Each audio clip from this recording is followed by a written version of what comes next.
Good morning students.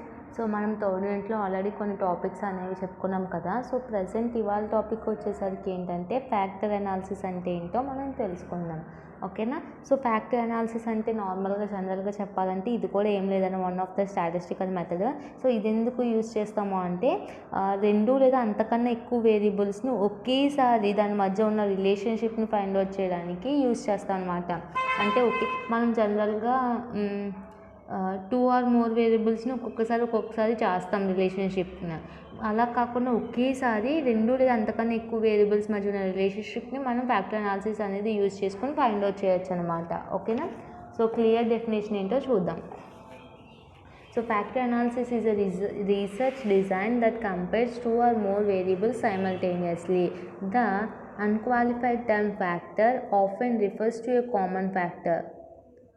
It sometimes refers to a hypothetical unobservable variable, as in the phrase common factor. Common factor analysis attempts to identify underlying variables or factors that explain the pattern of correlation within a set of observed variables. So factor analysis is often used in data reduction of identify a small number of factors that explain most of the variance observed in a much larger number of manifest variables.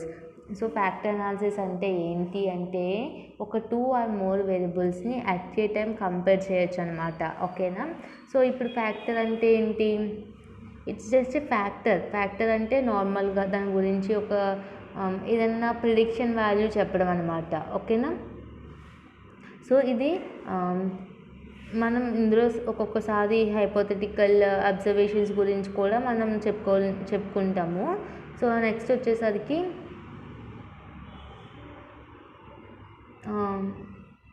ఏదైతే variables ఉన్నాయో దాన్ని మనం ఈ factor analysis use చేసుకొని correlated చేయొచ్చు అనమాట. అంటే దాని మధ్య ఉన్న కొరిలేటెడ్ రిలేషన్షిప్ని మనం ఫైండ్ అవుట్ చేస్తాం, ఓకేనా. Next factor analysis can also be used to generate hypothesis. So factor analysis ఎందుకు యూజ్ చేస్తాము? ఆ వేరియబుల్స్ మధ్యలో ఉన్న హైపోథసిస్ని తెలుసుకోవడానికి కూడా యూజ్ చేస్తూ ఉంటాము. The variable should be quantitative at the interval or ratio level. Categorical data are not suitable for factor analysis. So categorical data అనేది ఈ ఫ్యాక్టర్ అనాలిసిస్లో యూజ్ అవ్వదు. ఎందుకంటే నార్మల్గా డిపెండెంట్ వేరియబుల్స్, ఇండిపెండెంట్ వేరియబుల్స్ ఇలాంటివి మాత్రమే. categorical data అనేది అవ్వదు అనమాట. అంటే రిలీజియన్ గురించి కానీ, కంట్రీ గురించి కానీ, ఆరిజిన్ గురించి కానీ చెప్పే డేటా అనేది ఈ ఫ్యాక్టర్ అనాలిసిస్లో ప్రొసీడ్ అవ్వడానికి మనకి కుదరదు అనమాట, ఓకేనా.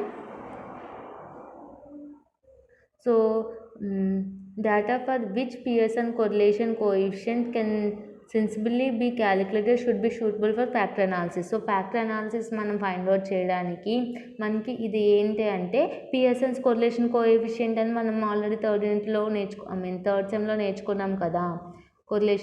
పియర్మాన్స్ కొరిలేషన్ కోఎఫిషియంట్ అని చెప్పి ఈ స్టాటిస్టికల్ మెథడ్ అనేది ఫ్యాక్టర్ అనాలిసిస్ని ఫైండ్ అవుట్ చేయడానికి చాలా బాగా యూజ్ అవుతుంది అనమాట, ఓకే. సో ఈ ఫ్యాక్టర్ అనాలిసిస్ అజంప్షన్స్ ఏంటో చూద్దాం.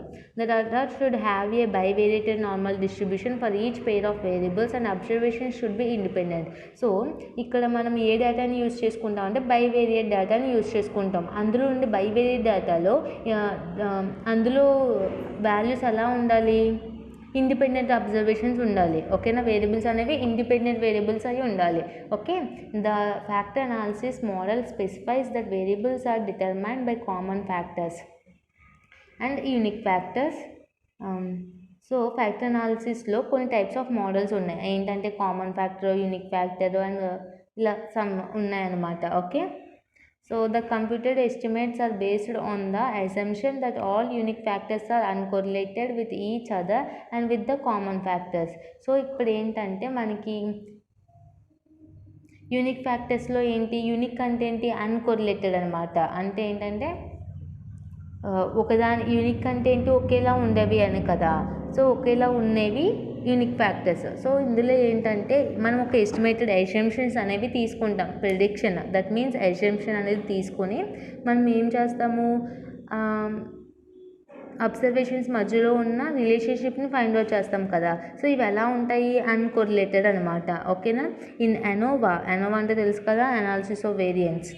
Multiple regression, discriminant analysis, one variable is considered as a dependent or criterion variable and the other as a independent or predictor variables. So మనం అనోవాలో లేకపోతే కానీ మల్టిపుల్ రిగ్రెషన్స్లో కానీ discriminant అనాలిసిస్లో కానీ మనం ఏం చేస్తాము, ఒక వేరియబుల్ అనేది డిపెండెంట్ ఉంటుంది అండ్ రిమైనింగ్ అన్నీ ఎలా ఉంటాయి, ఇండిపెండెంట్ వేరియబుల్స్ ఉంటాయి. అన్నీ ఇండిపెండెంట్ వేరియబుల్సే, ఒకటి మాత్రం డిపెండెంట్ వేరియబుల్. అవునా. కాకపోతే ఫ్యాక్టర్ అనాలిసిస్లో ఏముంటుంది, మొత్తం అన్ని వేరియబుల్స్ కూడా ఇండిపెండెంటే అయి ఉండాలి. ఓకేనా. సో అప్పుడు మాత్రమే ఈ ఫ్యాక్టర్ అనాలిసిస్ టెక్నిక్ అనేది మనం యూజ్ చేయగలుగుతాం. Okay. Next, factor analysis is a class of procedures used to reducing and summarising the data. So ఈ ఫ్యాక్టర్ అనాలిసిస్ అంటే ఏంటంటే, దీనివల్ల మనకి ఏం తెలుస్తుంది అంటే, ఒక డేటాని మనం అనలైజ్ చేయడానికి యూజ్ అవుతుంది అనమాట. ఓకేనా. Each variable is expressed as a linear combination of the underlying factors. Like wise the factors themselves can be expressed as a linear combination of the observed variables.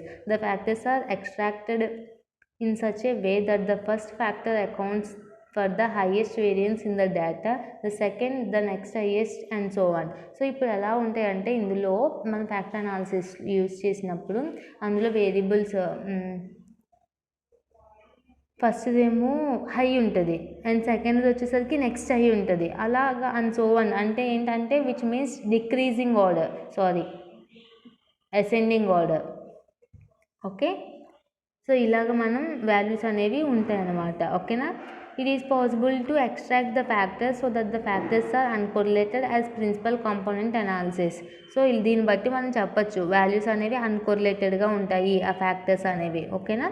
So in formulating the factor analysis problem, the variables to be included in the analysis should be specified based on past research theory and the judgment of the researcher. So ఎవరైతే researcher analyse చేద్దాం అనుకుంటున్నారో వేరియబుల్స్ని, so అతను ఏం చేస్తారు, past research బట్టి కానీ, ఒక theoretical wise కానీ, లేకపోతే ఎవరైనా జడ్జ్ చేసిన దాన్ని బట్టి కానీ రీసెర్చర్ చేస్తారనమాట. ఓకేనా.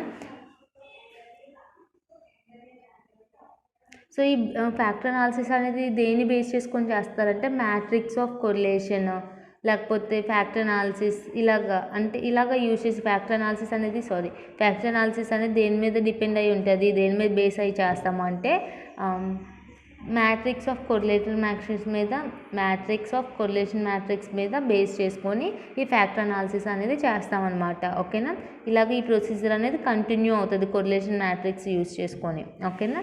The two basic approaches to factor analysis are principal component analysis and common factor analysis. So మనకి 2 అప్రోచెస్ ఉన్నాయి ఫ్యాక్టర్ అనాలిసిస్లో. ఏంటి, first one principal component analysis, second one common factor analysis. So మనం ప్రిన్సిపల్ కాంపోనెంట్ అనాలిసిస్లో ఏం చేస్తామంటే, మొత్తం data అనేది కన్సిడర్ చేస్తాం, మొత్తం టోటల్ వేరియన్స్ అనేది కన్సిడర్ చేస్తాం. ఓకేనా. ప్రిన్సిపల్ కాంపోనెంట్ అనాలిసిస్లో and principal component analysis is recommended when the researcher's primary concern is to be determine the minimum number of factors that will account for maximum variance in the data for use in subsequent multivariate analysis. So మనం principal component analysis అనేది ఎప్పుడు recommend చేయగలం అంటే, ఏదైతే researcher primary concern ఏదైతే ఉంటుందో, అంటే minimum number of factors use చేసుకొని లేకపోతే మ్యాక్సిమం వేరియన్స్ యూజ్ చేసుకొని మనం ఇలా ఎప్పుడైతే ఉంటుందో అప్పుడు మల్టీవేరియట్ అనాలిసిస్ అనేది వస్తుంది అనమాట. అంటే ఫ్యాక్టర్ అనాలిసిస్లో ఇప్పుడు దాంట్లో ఎలా ఉండాలి, మినిమం నెంబర్ ఆఫ్ ఉన్నాయనుకోండి, ఇది ఒకటే, ఇది ఫ్యాక్టర్ అనాలిసిస్ ఓకే. మరి మ్యాక్సిమం నెంబర్ ఆఫ్ వేరియన్స్ ఉందనుకోండి, అప్పుడు ఏం చేస్తాం, మల్టీవేరియట్ అనాలిసిస్ అనేది తీసుకోవాల్సి ఉంటుంది. ఓకేనా. Next, in common factor analysis the factors are estimated based only the common variance. So common factor analysis అనేది దేని మీద డిపెండ్ అయి ఉంటుంది అంటే, ఏవైతే ఫ్యాక్టర్స్ ఉన్నాయో అవి కామన్ వేరియన్స్ మీద బేస్ అయి ఉంటుంది అనమాట. ఓకేనా.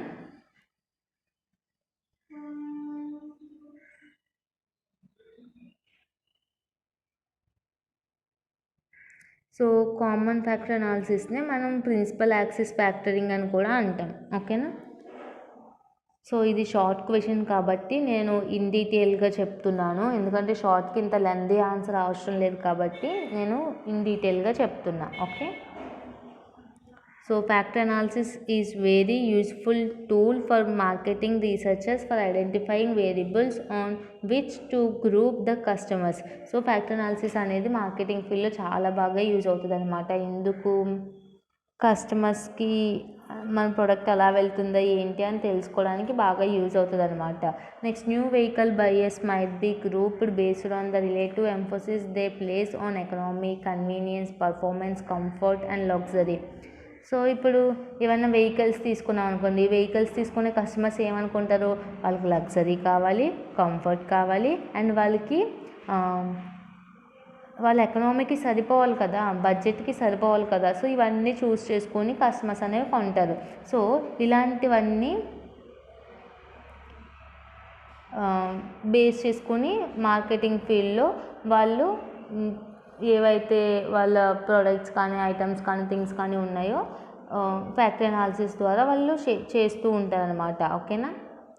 సో ఇందులో 5 సెగ్మెంట్స్ ఉంటాయి. ఏమేంటి, economy seekers, convenience seekers, performance seekers, comfort seekers and luxury seekers కింద.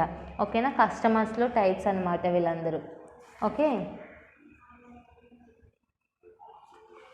Next, in product research factor analysis can be employed to determine the brand attributes that influence consumer choice. Toothpaste brand might be evaluated in terms of protection against cavities, whiteness of teeth, taste, fresh breath and price.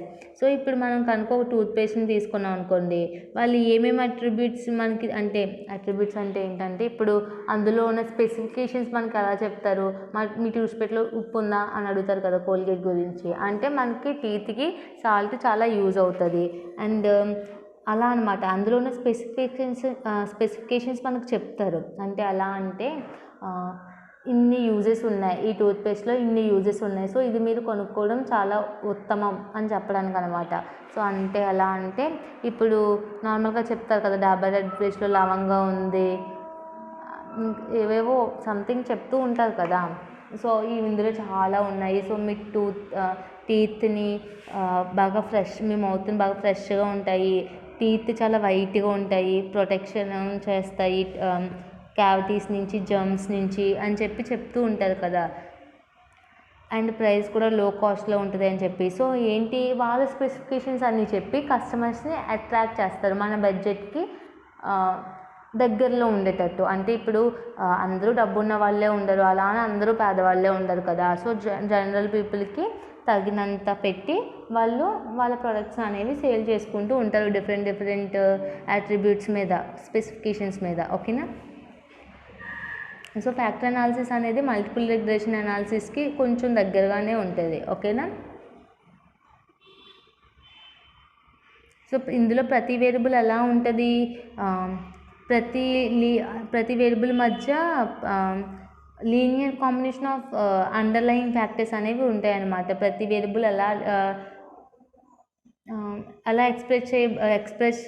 Express అవుతుంది అంటే linear combination of underlying factor కింద express అవుతూ ఉంటుంది each variable. ఓకేనా. So ఇందులో ఉన్న factor అనాలిసిస్లో మనకి linear equation ఎలా ఉంటుందో చూద్దాం. ఓకేనా. ఎఫ్ఐ ఫ్యాక్టర్ అనాలిసిస్ ఎఫ్ఐతో ఇండికేట్ చేస్తాము, అంటే ఎస్టిమేట్ ఆఫ్ ఐత్ ఫ్యాక్టర్ అనమాట. ఎస్టిమేట్ ఆఫ్ nth ఫ్యాక్టర్ అనుకోండి ఎఫ్ఎన్. ఓకేనా. So FI equal to AI1 into x1 plus AI2 into x2 plus AI3 into x3 plus and so on AIM into xm. ఓకేనా. So ఇందులో FI అంటే ఏంటి, estimate of the ith factor. ఓకేనా. XI అంటే ఏంటి, coefficient, factor coefficient. Next A1 A2 A3 and so on ఇవన్నీ ఏంటి, coefficients. ఓకేనా, అంటే వేరియబుల్స్ అనమాట. సో ఇలా లీనియర్ ఈక్వేషన్ ఇలా డ్రా చేస్తాం. ఇది ఫ్యాక్టర్ అనాలిసిస్ అంటే. ఓకేనా. ఇది షార్ట్కి ఇంపార్టెంట్ అనమాట. సో మీరు ఇంత లెందీగా అయితే రాయక్కల్లా, మెయిన్ కాన్సెప్ట్ అయితే రాయాల్సి ఉంటుంది. దానికి వల్ల యూజెస్ ఏంటి, అందులో ఏమేమి మెథడ్స్ యూజ్ చేస్తాం, ఫ్యాక్టర్ అనాలిసిస్లో ఏమేమి టైప్స్ ఉంటాయి, ఏమేమి వేరియబుల్స్ ఉంటేనే మనం ఫ్యాక్టర్ అనాలిసిస్ చేయగలం, మనం ఏ ఏ ఫీల్డ్స్లో ఇది యూజ్ చేస్తాం, బిజినెస్ ఫీల్డ్స్లోకి వస్తే ఎలాగా, ఎగ్జాంపుల్ ఏంటి, ఇవి తీసుకుని మినిమం రాస్తే సరిపోతుంది. ఓకేనా. సో ఇది ఫ్యాక్టర్ అనాలిసిస్ కాన్సెప్ట్.